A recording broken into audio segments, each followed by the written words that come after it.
Network 18 rising Bharat summit 2024 অংশগ্ৰহণ কৰি প্ৰধানমন্ত্ৰীয়ে উল্লেখ কৰিলে বালাকোটৰ এয়াৰ ষ্ট্ৰাইকৰ প্ৰসংগ। 2019 চনত প্ৰধানমন্ত্ৰীয়ে নেটৱৰ্ক 18 ৰাইজিং ভাৰত সামিটত অংশ লৈ নমস্কাৰ দি ওলাই যোৱা দিনাই হৈছিল বালাকোটৰ এয়াৰ ষ্ট্ৰাইক।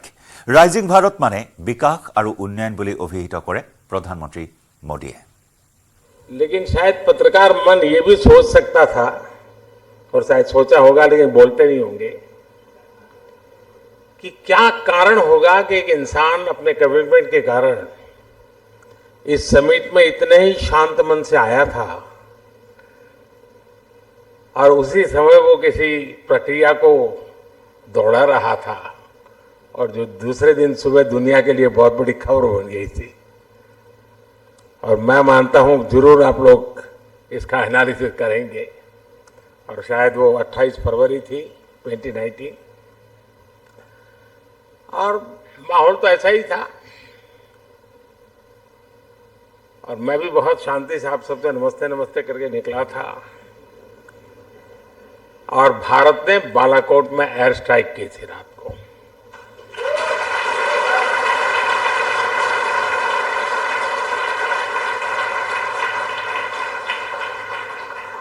और वो एक दिन था और एक दिन आज है।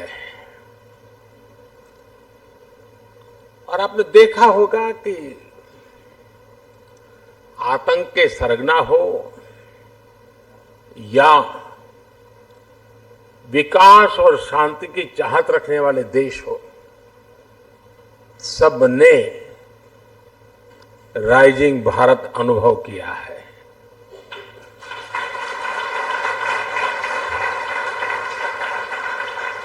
ये नया भारत आतंक के जख्म को नहीं सहता है।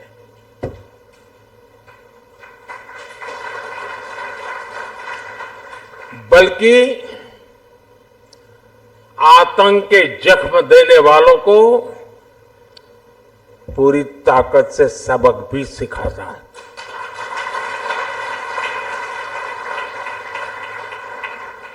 जो हमें आतंकी हमलों के जख्म देते थे उनकी क्या हालत है ये देशवासी भी देख रहे हैं और दुनिया भी देख रही है।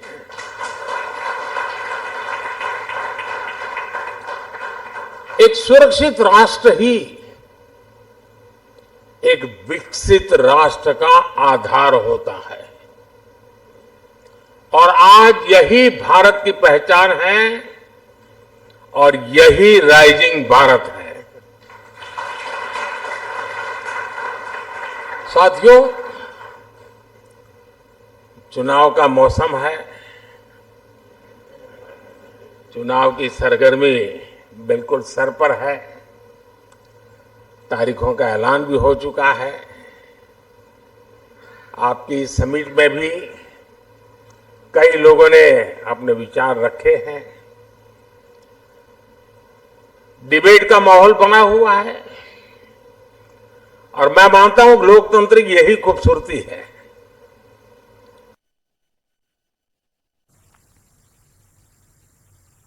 নেটৱৰ্ক 18 ৰাইজিং ভাৰত সামিট 2024 অংশগ্ৰহণ কৰি প্ৰধানমন্ত্ৰীয়ে উল্লেখ কৰিলে মোদী চৰকাৰৰ গ্যাৰাণ্টিৰ কথা।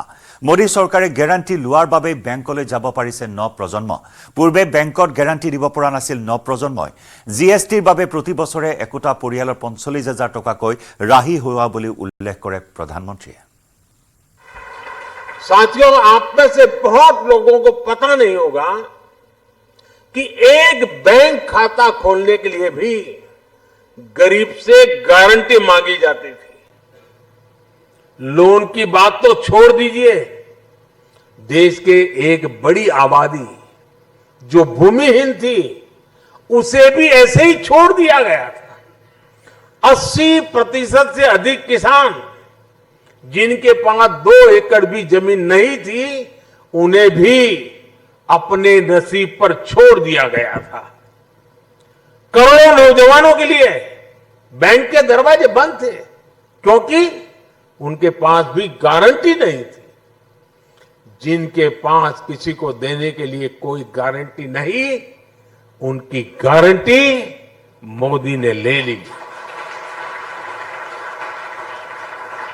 इसी भावना ने मुद्रा योजना को जन्म दिया। इसके तहत लगभग 30 लाख करोड़ रुपए, 30 लाख करोड़ रुपए हमने बिना गारंटी गरीब युवाओं को दिए हैं। इसी भावना ने सेल्फ हेल्प ग्रुप के अभियान को गति दी, जिससे आज 10 करोड़ बहनें जुड़ी हैं। इसी भावना ने रेहड़ी ठेले फुटपाथ पर काम करने वालों के लिए पीएम स्वनिधि योजना को जन्म लिया। इसी भावना ने हाथ के कौशल से आजीविका कमाने वालों के लिए पीएम विश्वकर्मा योजना को जन्म दिया। इसी भावना से छोटे किसानों के लिए पीएम किसान सम्मान निधि को जन्म दिया। इसके तहत उन्हें करीब 3 लाख करोड़ रुपए मिले हैं। कल्पना कीजिए, अगर नीयत न होती, मोदी की गारंटी न होती, तो क्या होता। आज जो ये मोदी की गारंटी का इतना सकारात्मक प्रभाव है, वो किसी विज्ञापन की मोहताज नहीं है। मोदी उस गरीब की गारंटी बना है जिनकी कोई गारंटी नहीं लेता था। इसलिए देश का हर गरीब आज मोदी की गारंटी पर विश्वास करता है। और मैं फिर कहूंगा, ये तो कुछ भी नहीं है, अभी तो और भी आगे जाना है। नेटवर्क 18 राइजिंग भारत समिट 2024 অংশলৈ প্ৰধানমন্ত্ৰী মোদীয়ে ব্যক্ত কৰিলে দেশক লৈ নিজৰ লক্ষ্য আৰু উদ্দেশ্যৰ কথা। উদ্দেশ্য সলনি কৰাৰ বাবে কাম হোৱা বুলি উল্লেখ কৰে প্ৰধানমন্ত্ৰী মোদীয়ে। 10 বছৰত ভাৰতৰ ৰপ্তানি $7 বিলিয়ন পাৰ কৰা বুলি উল্লেখ কৰে প্ৰধানমন্ত্ৰীয়ে। দেশক আগত লৈ কৰা কাম বুলি উল্লেখ কৰে। আমাৰ দেশত কোনো সীমাবদ্ধতা নাই বুলি মন্তব্য প্ৰধানমন্ত্ৰী মোদীৰ। सिर्फ 10 साल में भारत का 11वें नंबर से 5वें नंबर की इकोनॉमी बन जाना, क्या ऐसे ही हुआ होगा क्या? सिर्फ 10 साल में भारत का फॉरेक्स रिजर्व बढ़कर के $700 बिलियन के पार पहुंच जाना, ये क्या ऐसे ही हुआ होगा क्या? सिर्फ 10 साल में भारत का एक्सपोर्ट $700 बिलियन पार कर जाना, क्या ऐसे ही हुआ होगा?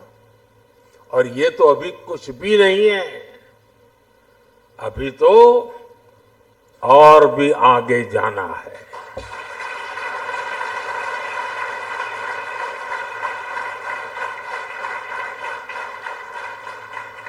साथियों, यहां बड़े बड़े जर्नलिस्ट मौजूद हैं, इंडस्ट्री के लोग हैं, सिविल सोसाइटी के दिग्गज हैं,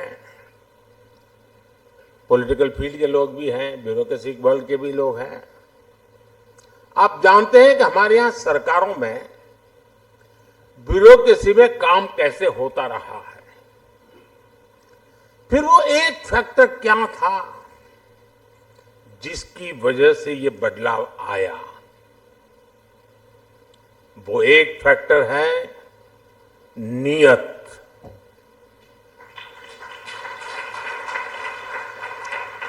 नियत सही तो काम सही। और नियत कौन सी? नेशन फर्स्ट की नियत। मेरे देश में कोई कमी नहीं है कि उसकी पहचान गरीब देश के रूप में हो। हम दुनिया के सबसे युवा देश हैं। एक समय में हम ज्ञान में, विज्ञान में सबसे आगे रहे। दुनिया की कोई वजह नहीं है कि भारत किसी भी देश से पीछे रहे। बस हमें नेशन फर्स्ट की नीयत के साथ आगे चलना है। ये देश जो हमें इतना कुछ देता है, हम उसमें सिर्फ रहते हैं या फिर देश के लिए कुछ अलग करते भी हैं, ये फर्क बहुत बारीक है। लेकिन बारीक सा फर्क ही देश को आगे ले जाता है। जिस दिन आप अपने काम को देश के साथ जोड़ लेंगे, आप जो कुछ भी हैं, आप डॉक्टर हैं, इंजीनियर हैं, स्टार्टअप शुरू कर रहे हैं, जिस दिन आप अपने काम को देश के लक्ष्यों के साथ जोड़ लेंगे तो समझ लीजिएगा कि नेशन फर्स्ट का बीज आप में अंकुरित हो गया है। यही नेशन फर्स्ट का बीज आज सरकार में, सिस्टम में, हर व्यवस्था में, हर व्यक्ति में, देश के कोने कोने में राइजिंग भारत का आधार बन रहा है। सिर्फ अपने लिए ही जिए, सिर्फ अपने लिए जिए तो क्या जिए? जीना है तो देश के लिए, और मरना भी है तो देश के लिए। साथियों, 2014 से पहले और आज की स्थिति में एक और ऐसा अंतर आया है जिसकी उतनी चर्चा नहीं होती। ये चर्चा देश की साख से जुड़ी है।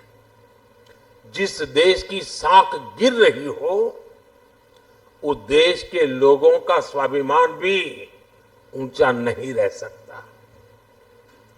2014 के पहले भारत के साथ क्या स्थिति थी?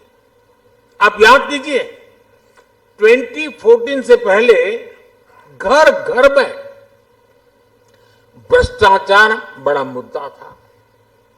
देश की साख गिर रही थी, लेकिन तब की सरकार झूठे तर्कों के आधार पर अपने घोटालों को डिफेंड करने में जुटी रहती थी। आज स्थिति एकदम अलग है।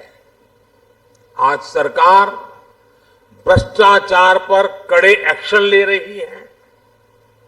जो एक्शन लिया उसका हिसाब दे रही है, और भ्रष्टाचारी झूठ बोल बोलकर खुद बचाव की मुद्रा में है। तब देश पूछता था कि पावरफुल लोगों पर ईडी, सीबीआई जैसी एजेंसियां एक्शन क्यों नहीं लेती, ये सवाल पूछा जाता था। आज पावरफुल और भ्रष्ट लोग पूछ रहे हैं कि एजेंसियां उन पर एक्शन क्यों ले रही है।